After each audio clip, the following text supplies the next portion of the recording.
Hello বন্ধুরা, আজ এসেছি আমাদের বাতকুলা আশ্রমে। তো প্রথমে শিব ঠাকুরের এই বড় শিবলিঙ্গ দিয়ে স্টার্ট করছি।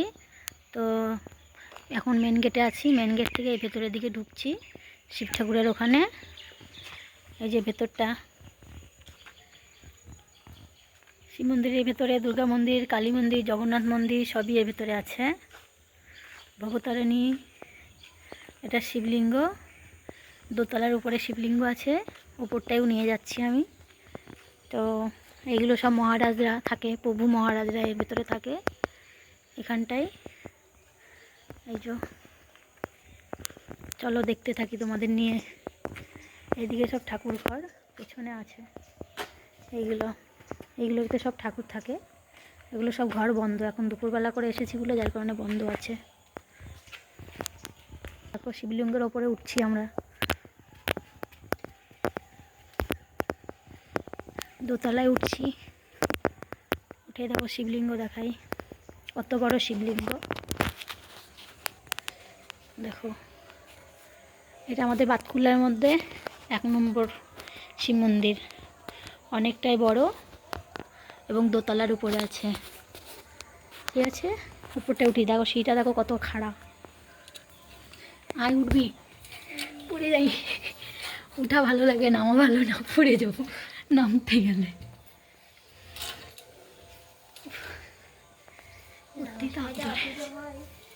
উঠতে হাত ধরে গেছে।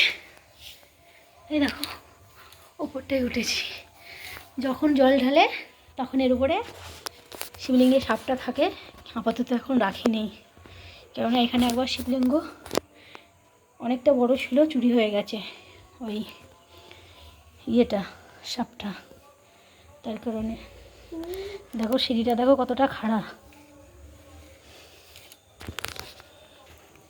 তো ওইটা দিয়ে উঠেছি, এইটা দিয়ে নামলাম। দেখো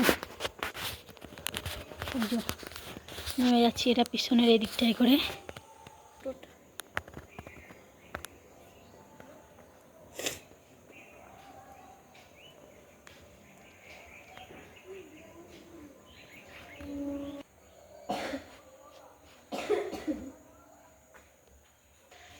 এটা হচ্ছে মা ভবতারিণীর মন্দির, ঠাকুর।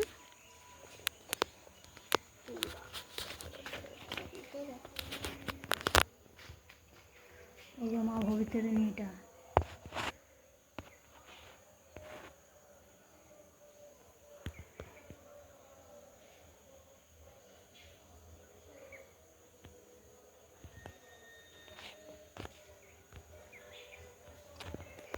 আশ্রমের রথযাত্রা।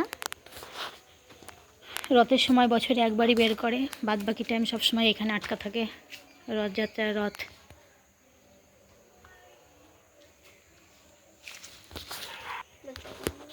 আর এটা জগন্নাথের। সব এখন গেট বন্ধ।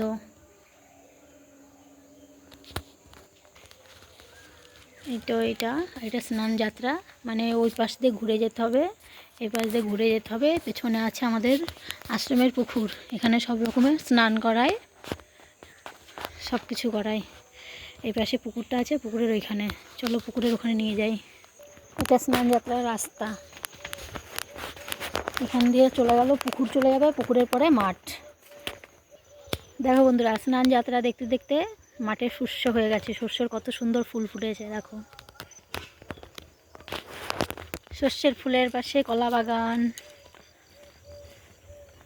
স্নান যাত্রার রাস্তাটাও কত সুন্দর দেখতে পাচ্ছ বন্ধুরা, দেখো সবাই একটু। কলা বাগানটা খুব সুন্দর, পরিষ্কার একদম, একটা ঘাস নেই, পরিষ্কার পরিচ্ছন্ন করে রেখে দিয়েছে। দেখো এখানে আবার ঠাকুর বসিয়ে রেখে দিয়েছে, কত না ভাসিয়ে ঠাকুর রেখে দিয়েছে। পাঁচিলের ওপরেও কত ঠাকুর। ওটা নতুন ঠাকুর, কারোর বাড়িতে ফেলতে বলে কিনেছে, ফেলা হয়নি। বেল গাছের নিচে এটা বেল গাছ। দেখো আমাদের স্নান যাত্রার কাছে চলে এসেছি। এটা হচ্ছে স্নান যাত্রা। হ্যাঁ, পুকুরটা এই যে চারিদিকে জঙ্গল হয়ে গেছে না, এই বৃষ্টিতে পরিষ্কার করা হয়নি, ওই কারণে। সব গাছ আছে এর মধ্যে। গেল। এই দেখো, এটা স্নান যাত্রার পুকুর। এখানে কোনো বিয়ে থা হলে আমাদের গ্রামে সব এখানে এসে ওই বিয়ের জল তোলে, সাজের জল তোলে, বিয়ের সাজের। এবার মাঠের পরিবেশটা দেখো, আশ্রমের থেকে মাঠের পরিবেশটা কত সুন্দর।